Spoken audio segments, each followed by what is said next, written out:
Hello, আজ আমি তোমাদের একটা পেন্সিল পেন কাটিং করে দেখাচ্ছি। এর ঝুলটা 38 ইঞ্চি থাকবে। এই মার্কিং করে নিলাম 3 ইঞ্চি ইলাস্টিকের জন্যে।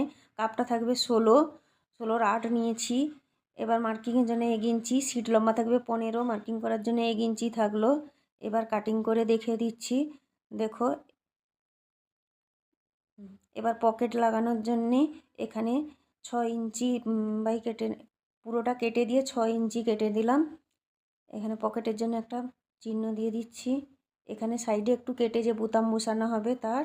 এবারে আমি কলি কেটে দেখাচ্ছি। কলিটা থাকবে 6 3, 1 ইঞ্চি উঠিয়ে নিলাম। এবারে কোনাকুনি একটা দাগ বরাবর টেনে দিলাম। এবার পকেটের জন্য কাটছি। পকেটটা থাকবে 10 ইঞ্চি চওড়া, 6 ইঞ্চি চওড়া, 10 ইঞ্চি লম্বা। একটু কেনাকানি করে দিলাম। এবারে এখানে এর সঙ্গে অ্যাড করে দেবো পকেটটা। এটা